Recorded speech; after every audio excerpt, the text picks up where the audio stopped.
2 a.m. She woke up with a start. Sitting upright, her heart pounding in her chest. As her breaths escaped her tightening chest, she quivered at the sound. Crack. The splintering of bones. It reminded her so much of that. A loud crack echoed through the house. No more the splintering, but now the shattering of 1,000 bones. She reached to turn the lamp on the nightstand. Her eyes widened in the illuminated bedroom at the open contorted line etched deep into the wall. Cold sweat dripped down her trembling body as she got out of bed and placed a hand over the massive crevice.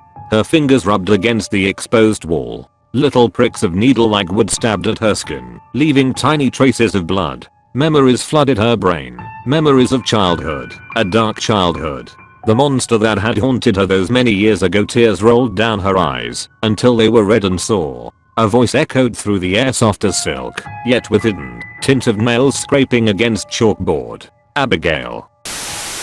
Breath. Every night I hear and feel a warm breathing pushing against my left ear. It started when I was 9 and hasn't stopped since. At that time I told my dad, and he responded with the idea that it's some fusion of dream and reality, that maybe there's a noise at that time that half wakes me up from a repeating dream, where breath is the focus. A couple of years passed, and it kept up.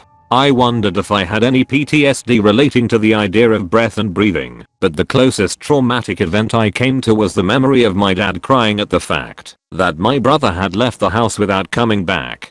It was the first time I had heard him cry, and he cried like he was breathing, just at a higher pitched tone. I don't know if that had anything to do with it. Over the years I grew used to the breathing. It never increased or decreased in speed. It always felt like it was around 10 to 20 centimeters away from my ear, and it only ever happened at night. Until 1 week ago. Last Friday night the speed of breathing increased and seemed more frantic. It seemed closer, and I could feel the hotness of the breath pushing against my skin. It began to feel like little bits of spit were landing on my cheek. I wiped them off my cheek with my index finger, stood up and turned the light on to inspect the spit. Looking at my finger I realized I was wrong. There was no spit. Nevertheless, I woke my dad up, told him what happened, and to my surprise, he promised that night he would make the breathing go away.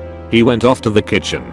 Came back clutching a kitchen knife. I heard him muttering something indistinguishable before walking into my bedroom and inserting the knife slowly into my bed, creating a hole in its left side.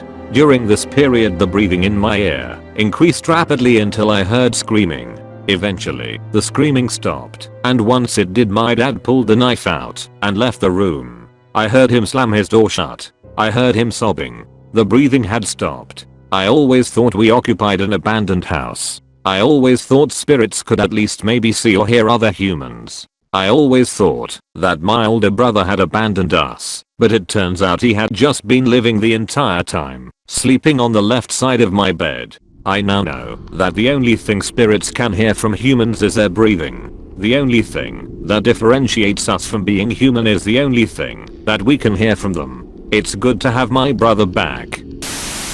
The caterpillar. When I found the thing in my basement I thought it was a spider egg sac. It was the size of a baseball. It's dark in my basement, so I couldn't make out a lot of details. The next day I went down there, and the thing was bigger, about the size of watermelon. At this point I thought it must be a type of fungus. After all, at this size I could see it was fleshy and translucent, and in my humid area fungus isn't uncommon. I didn't have enough money to hire an exterminator, or whatever you hire to get rid of fungus. I live in a shitty one-story house. I decided to try to get rid of it myself tomorrow. It was bigger the next day, now almost the size of a dishwasher. It was throbbing and moving. I tried to dislodge it, but its fleshy strands kept it stuck fast to the wall. That night I heard it moaning and crying down there. It sounded almost human, like a parrot copying human speech. I didn't sleep that night. The next day it was the size of my water heater. I could see a dark, looming form taking up most of the space inside it.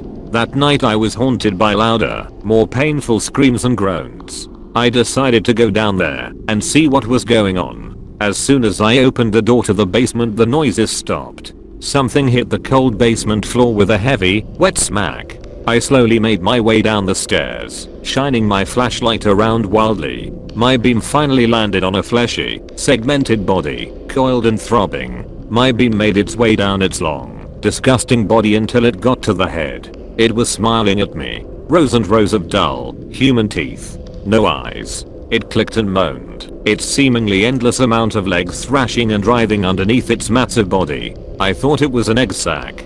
As it roared, I realized I was thinking of the wrong insect. It wasn't an egg sac. It was a cocoon. And the caterpillar is hungry.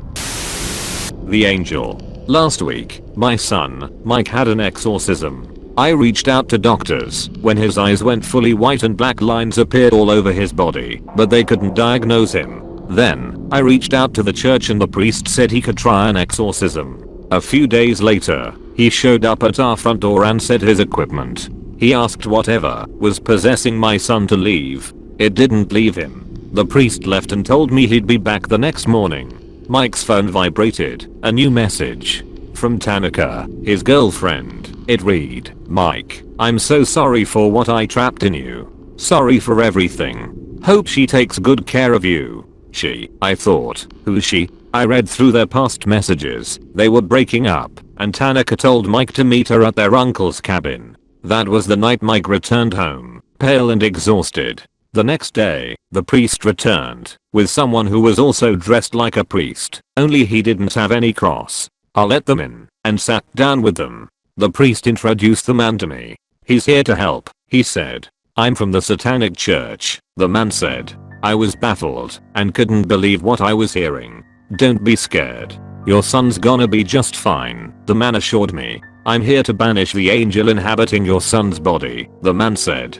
"Angel?" I asked. The priest explained to me that priests from the Church of Satan are in charge of banishing angels that possess humans, while priests from the Catholic Church are in charge of banishing demons.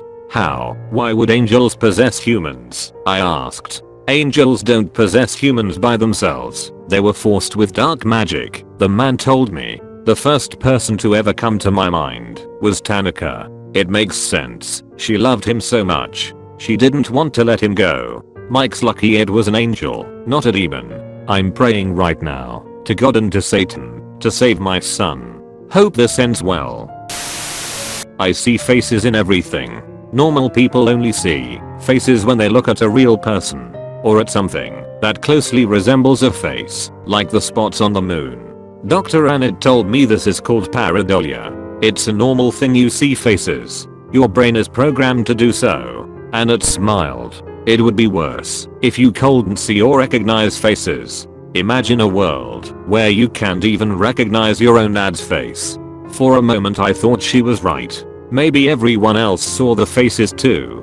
Their big, almost cartoon-like eyes and their weird tortuous mouths. It was probably normal. But then I realized my case was different. For real, I see faces everywhere, I said. I already said that's normal. Anand raised an eyebrow. Unless you see something in a place where it shouldn't be, if you know what I mean. I think I know. I looked at the pen she held in her hand.